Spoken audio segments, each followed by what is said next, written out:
Hi friends, welcome back. For this year's Christmas Day, I want to make a fried chicken, but something different.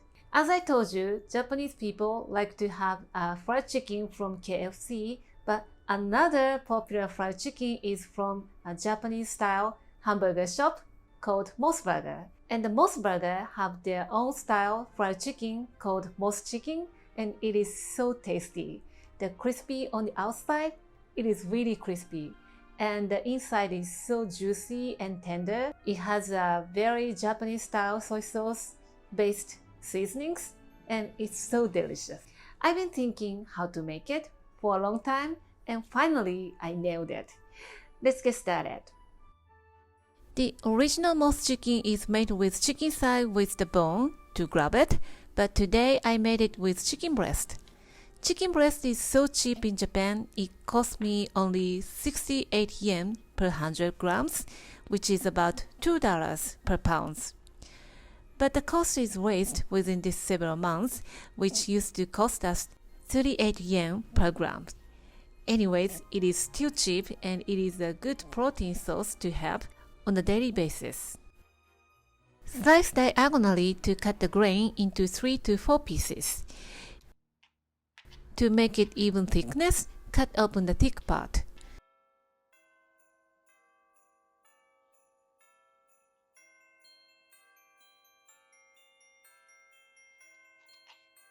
And make a shallow cut on the surface to season well and make it easy to eat.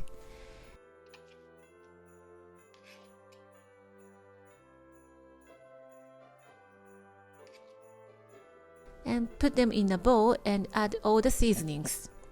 Gently toss and rub and marinate it for 10 to 15 minutes.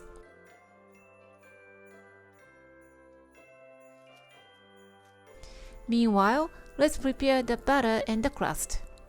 The butter helps to stick the meat and crust well. It will make a crunchy texture after deep fried.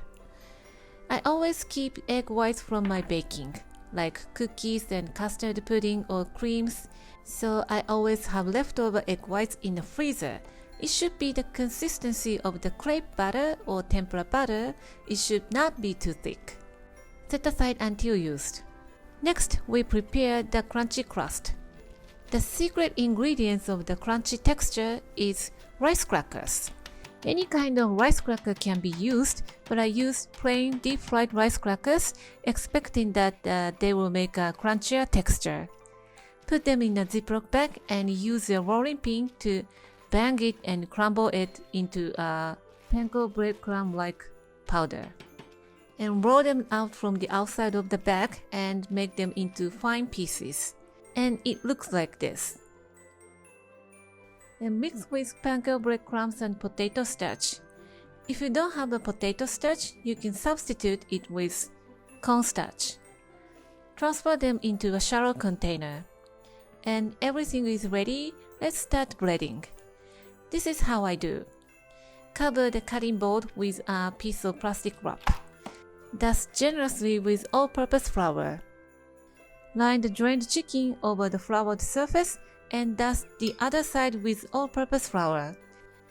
The butter will not stick well if you don't dust it all over with the all-purpose flour, so be sure to cover all over your chicken. And then dip into the butter and cover with the crunchy crust. Dip the chicken into the butter and shake off any excess.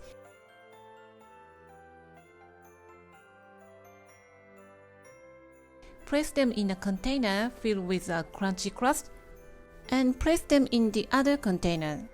Repeat until all the chicken is coated.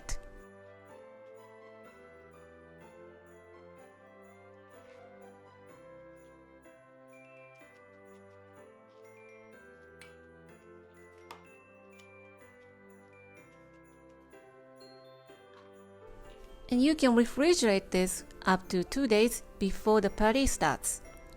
Heat your oil up to 180 degrees Celsius. That's when you stick the chopsticks into the oil and you can see the tiny bubbles coming up.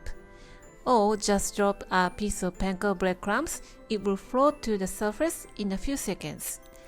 Slowly slide the prepared chicken into the oil and deep fry them for about 5 minutes. Do not touch them for the first couple of minutes until the outside is set. And deep fry them until golden brown. Flip it over several times and it looks good. Hover over the hot oil to drip off any excess oil to make it very crunchy. And press them on a wire rack to release the steam to make it even crisper. And before cooking the second batch, use a mesh strainer to remove the bits. And it's done! It's really crispy on the outside like a snack, and the meat is so saturated and so moist. And the contrast between the outside and the inside is so good and so delicious and so impressive. The point is, deep fry them at a little higher temperature than when you fry the thick fried chicken. It doesn't take long, and when you take it long, your chicken will dry and not moist. How easy this is! And it doesn't take long, but it's so delicious and you will surprise the guest. I hope you will give this recipe a try. Thank you for watching the video. Give me a big thumbs up and share the video with your friends and families. And don't forget to subscribe to my channel if you haven't done so already. Follow me on the social media and tag me on your post if you give it a try. And join my happy eating group to share your food with me. And go to my website for more information. And my store on Amazon has pretty much everything that I'm using in my video. Stay safe and stay healthy, and I will see you soon. Bye!